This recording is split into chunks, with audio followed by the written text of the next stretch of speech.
My friends think I'm successful. This was me, a professional climber featured on magazine covers, and recently the founder of a local startup. The truth is, I just lost hundreds of thousands of dollars and feel like a failure. A month ago, I was sitting in the alley behind my office with tears in my eyes. I hung up the phone with my main investor, and they cut our funding. I had $56 in my bank account. As I sat there sharing the alley with a homeless man, I wondered, was that going to be me? Unfortunately for startups, this is not an unfamiliar story. Tonight, this room is filled with the most ambitious people in the world. Even though some of us use ping pong tables as conference tables, I still believe we're going to build great companies that can change the world. Because of this, I want to address the notion, failure is part of the process.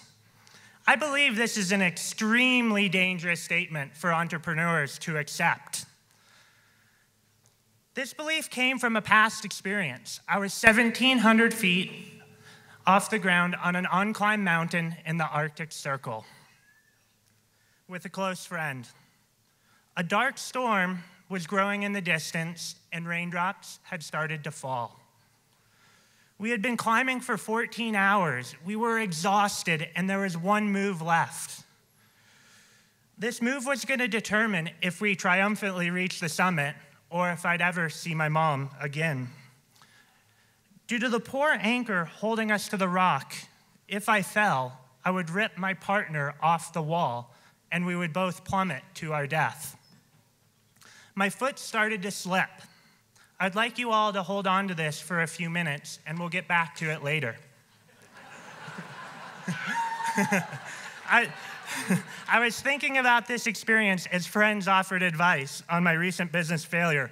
Over and over, I was told, failure is okay, a learning experience, and part of the process. But as I struggled with the humiliation, the sleepless nights, and the fact I had wasted 18 months of my life, this advice did not seem right. It avoided the pain and felt like a way to justify my mistakes.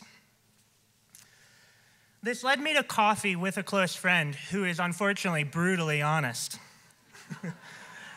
Without sugarcoating it or small talk, he asked, "Do you feel like a failure?" Hesitantly and very quietly, I responded, "Yes." "Failure sucks," he says. "Move on, remember the pain so you do not let it happen again." His perspective brought me back to those final moments in Alaska.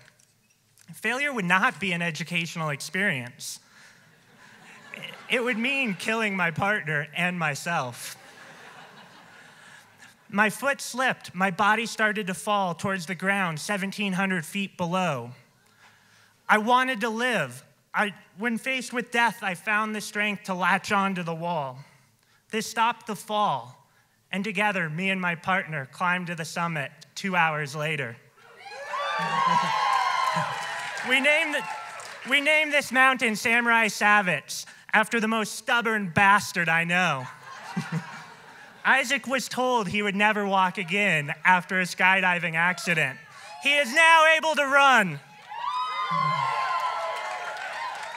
I'm not naive. It is easier to overcome death when it is life or death. But I believe this type of urgency should be applied by all entrepreneurs taking on audacious ideas. A hero of mine, Ben Horowitz, had a startup. It was going to be bankrupt in 6 weeks.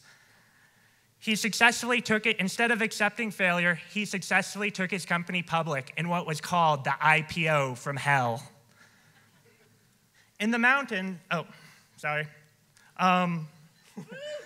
You do not make this call if you believe failure is part of the process. You only make this call if you are terrified and have the courage to risk a greater failure for success.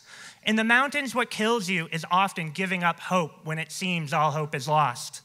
My startup failed because I accepted failure as part of the process. I will always regret the moment I chose to let my startup die.